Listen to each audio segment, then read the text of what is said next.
Am I the a-hole for refusing to pressure my grandfather to give my stepsister the family diamond?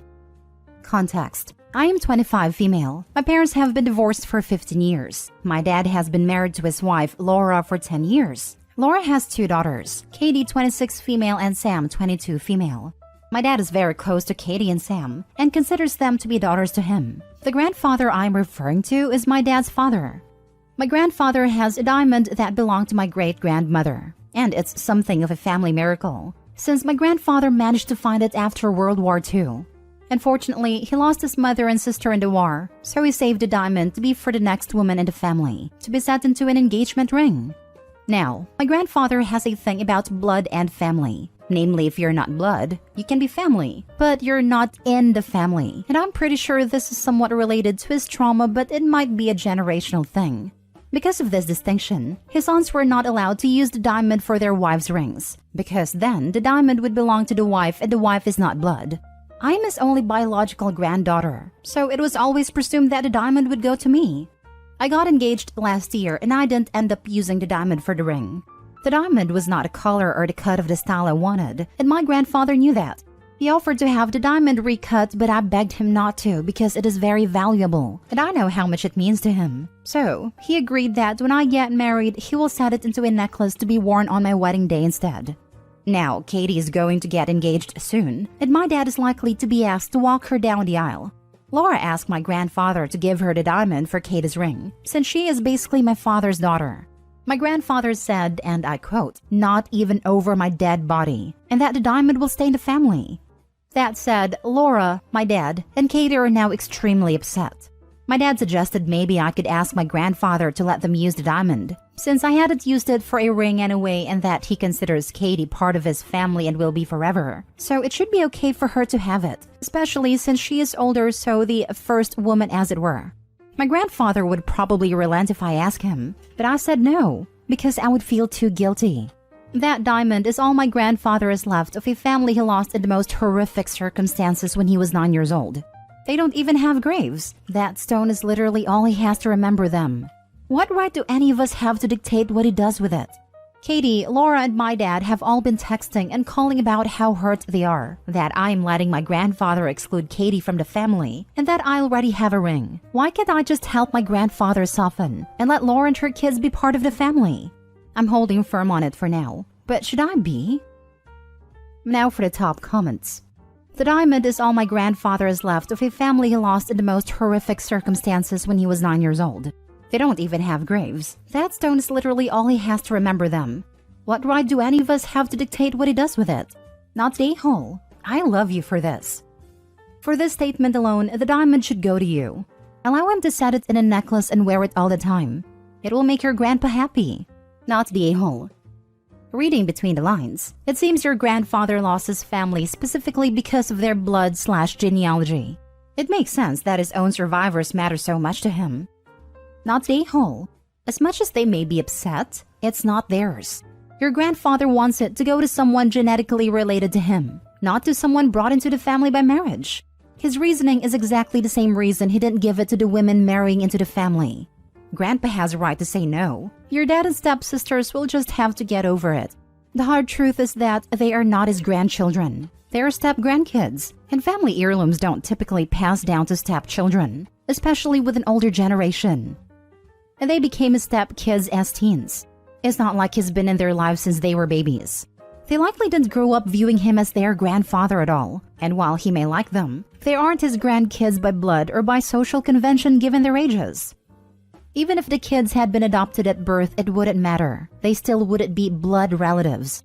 Opie's the only one entitled to that diamond, as she's the only one genetically related to the grandfather. Opie's not the a-hole. Next story. Am I the a-hole for not bringing a cake to a wedding I was uninvited from? My now ex-best friend got married this Saturday.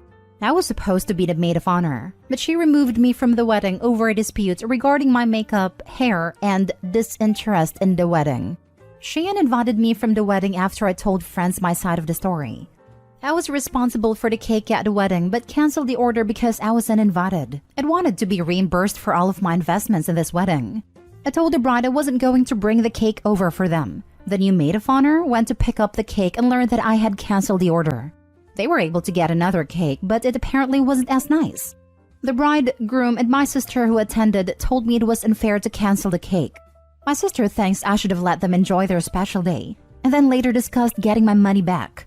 The bride refers to the cake as a gift and claims that a gift cannot be returned. The groom just agrees with literally anything his precious wife says. More info, please. What was the dispute? Why did she accuse you of being disinterested in the wedding? What actually happened here? I work at a job where I'm expected to drop everything and come in at work. She was upset because I was leaving during wedding planning meetings, and I also requested to style my hair differently and she got upset. You don't disinvite someone from a wedding and still expect a gift. Not the whole. I guess you could say the bride wanted to have her cake and eat it too. Yep, and there was no way that the bride would have settled up after the wedding. She would have stuck to the "this was your gift" line. Not the whole. So they uninvite you from the wedding but believe they were still entitled to the cake you had paid for? They're all ridiculous if they think that is normal. Completely agree. Also messed up that your sister is saying you're unfair. Should be upset too if she were uninvited and still expected to gift a cake. Not the whole. Not the whole. First, I've never heard of a maid of honor being responsible for the wedding cake. Was that an agreement in lieu of a gift or something? When I was getting married, I was way excited about the excuse for cake. I don't think I would have let someone else make those arrangements. You said you told them you weren't bringing the cake over. Did you mention that was because the order was canceled, or just that you weren't transporting the cake? It's weird that she didn't clarify on this point when she uninvited you. Sounds like they want to have their cake and eat it too, without you around. She was stressed, so I offered to help with some things. I booked the cake under my name and still had a different gift for them. After getting uninvited, I told her, don't expect me to supply you with a cake. So I did not exactly say I canceled your cake. Next story. Am I the a-hole for inserting myself into a married couple's financial life? I'm friends with a married couple, Grace and Michael.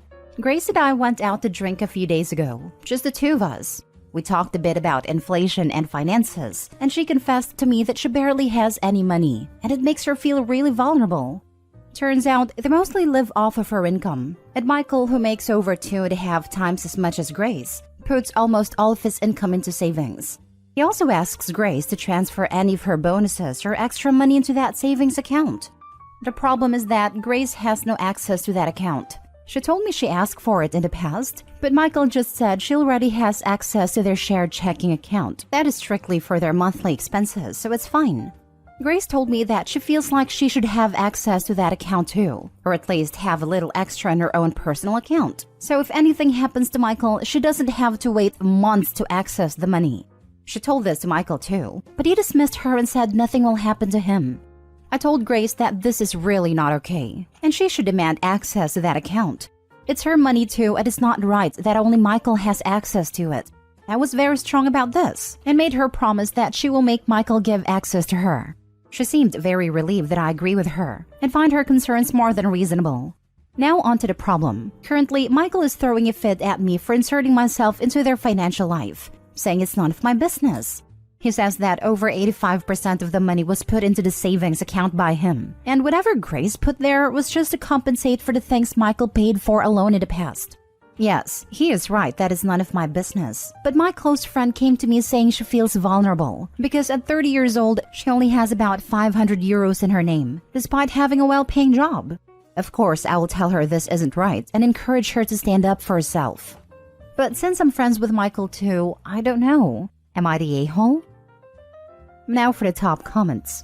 Not the a-hole. You are warning a friend that it sounds like she's a victim of financial abuse. He's demanding all her pay be shared while sharing none of his. He's trying to make sure she has no funds to which she can use to separate their lives, and he can claim all the money as his.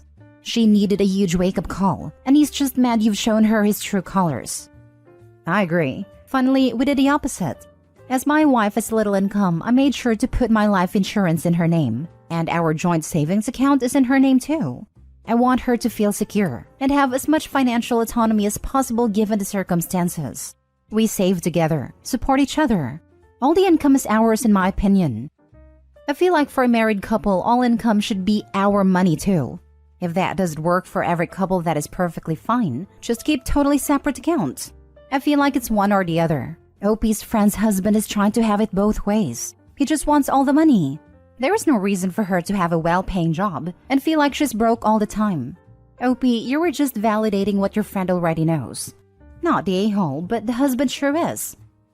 Not the a-hole, and your friend is being financially mistreated by Michael, who is a total a-hole.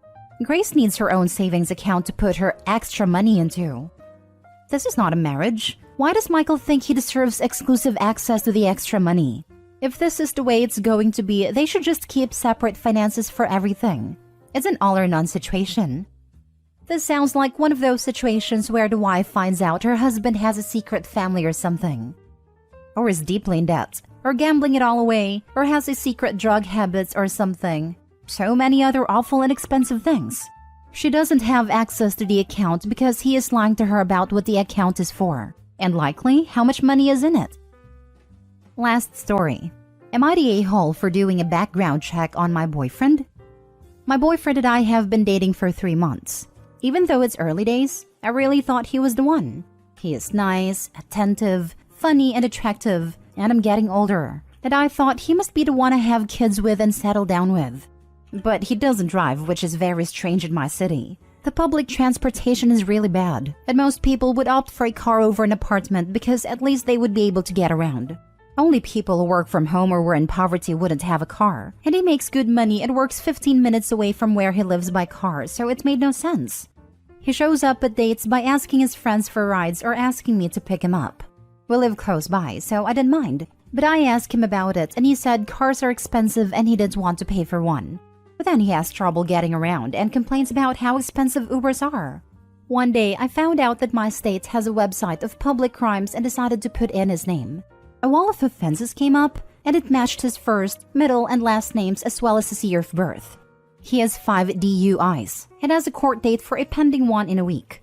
The DUIs range in date from 10 years ago to one he got 6 months ago. That's the one he is set to go to court for. Because his name isn't super uncommon, I decided to see if he takes the day off work because it's in the morning. He does take that day off and says he has a doctor's appointment. I confronted him when I came over that evening and he got angry at me for not trusting him and infiltrating his personal life like this. I'm angry he lied to me and he says he doesn't have to tell me everything and that he's changed. I told him his last DUI was 6 months ago. So how has he changed? He got mad and said the cops were pinning things on him, and he just had alcohol with him and he didn't actually drink. I could believe that for 1 DUI, but he has 5. So I asked him to show me proof and he said he doesn't have to, and if I was a good girlfriend, I would just trust him. I don't because he lied to me already, but am I the a-hole for doing a background check on him why he didn't drive? Not the a-hole. Committing crimes that put other people's lives at risk isn't your personal life. Just dump him now. Dude can't even take responsibility for something he's been arrested for 5 times. Plus, if you've been arrested 5 times, guaranteed he's driven drunk multiple times where he didn't get caught. As someone who works in the justice system, I can say this is totally true. I see this all the time. I once had someone driving under influence to court. Although I live in another country, the people who do this are the same. Not the a-hole. Multiple DUIs can indicate a lot of things. And besides that, I honestly think more people should do a background check on their significant others. It could have been a lot worse than a DUI with no casualties. He wasn't honest about it and got angry when you found out. Might want to reevaluate if this is the guy for you. Might want to reevaluate. Red flags OP. These are your red flags telling you to run. At the point of 5 DUIs, it suggests to me a drinking problem. If it's changed, then does he drink? Is he in AA? I can understand not wanting to lead with that with someone before things get serious, but a conversation about a drinking problem you used to have is a lot easier than talking about a drinking problem you still have. Not the a-hole. She just looked up public records because she was curious about him dodging a question. Even if he had just said it was because of some personal issues he is addressing and wasn't ready to talk about it quite yet, OP probably wouldn't have pride. He dodged the question, and it's reasonable to look at public records to figure out why. Not the a-hole. You didn't run a background check. You checked public records. Run the heck away. Text him you're dumping him right now. He's an alcoholic liar with continual criminal thinking. Exactly. Him basically saying to you that you're not allowed to question him about what he does with his life. It's him saying that your relationship would be that you're not allowed to ask him questions if he had already decided to lie to you about what he was doing. He is someone who continuously drove drunk and has only stopped right now seemingly because he would go to prison. As soon as prison is off the table, he will likely be out driving drunk again.